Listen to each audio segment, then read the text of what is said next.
Hello, friends! Welcome to Tori Talks TV. This is our review of Game of Thrones Season 3, Episode 4. And Episode 4 is called, And Now His Watch Has Ended. So, this opens with Jaime's hand hanging around his neck. Okay. So that's kind of gross. Gross. Yeah.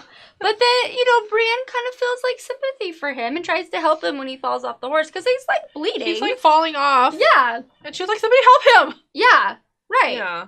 So, she kind of like motivates him to like seek revenge for what's just happened.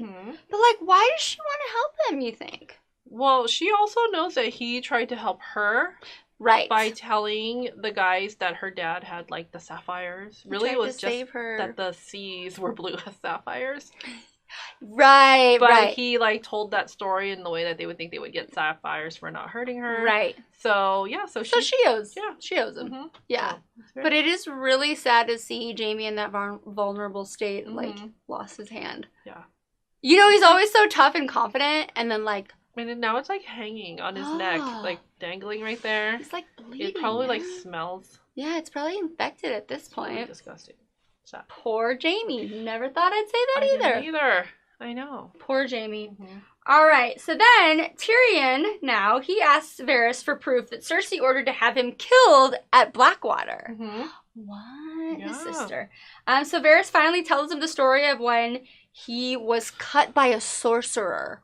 Ooh, that was a fun story. It was very gross. Poor guy. I really like Varys. Yeah, and Varys is like, he's not into magic. Right, exactly. I wonder why.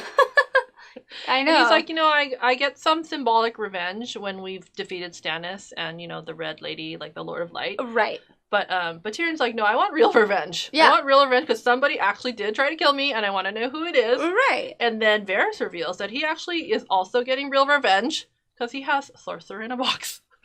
The Sorcerer is, like, literally in the box.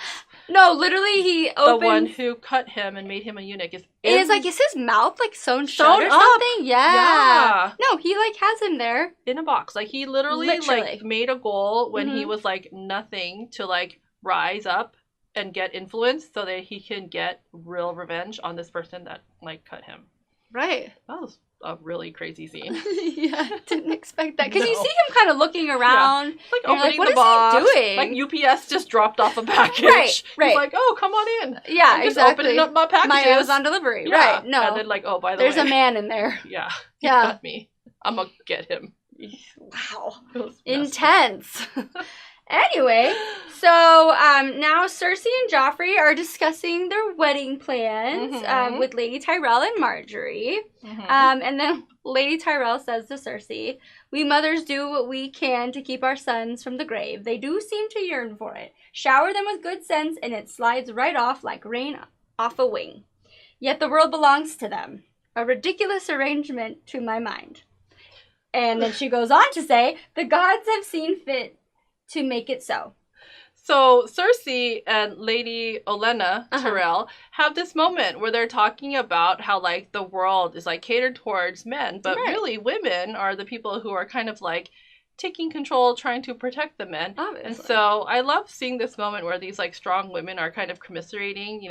Joffrey is kind of off with Marjorie talking about, like, the wedding plan and a lot of stuff. But yeah, so I really love that moment. And we really see, like, Cersei, like, increasingly growing jealous of Marjorie. Yeah. And then they, like, open up the doors because you can hear the crowd outside. And they're kind of like, oh, like, do you want to open the door? Because they know that most people don't really like Joffrey. Right. But they open up the doors and they see, like, all the crowd is, like, cheering. Yeah.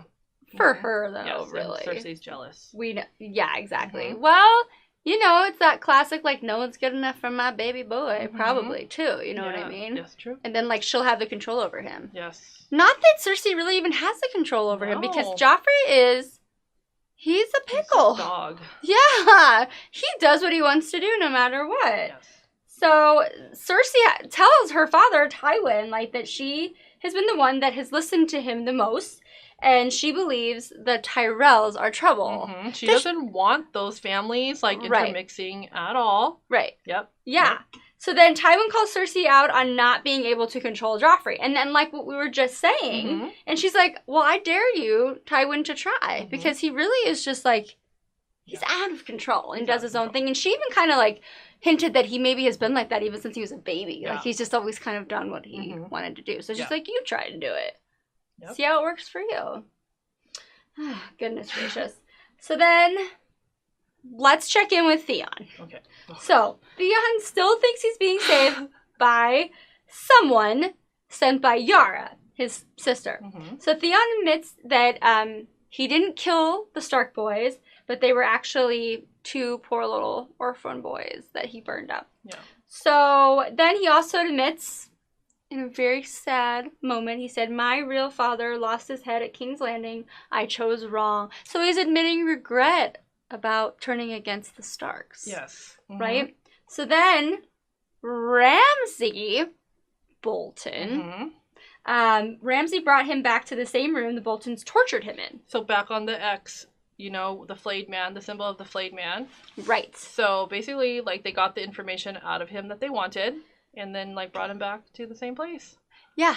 So now we feel bad for Theon, even though he's legit. Not, yeah, he so basically I think I do feel bad for him because he admits that he did make the wrong choice. I felt bad for him too. Yeah, he's like, dang it.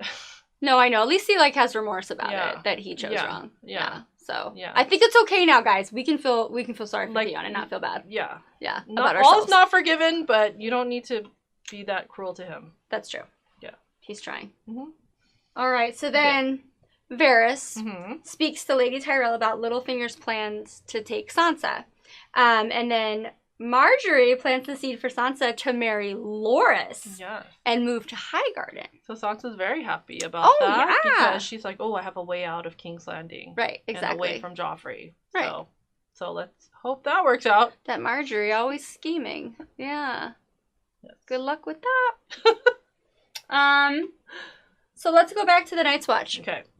So they're camping out. Like, there's a bunch of injured people. So they're just like waiting for people to heal up so they can go back to the wall. And then there's just a lot of tension. All hell breaks loose.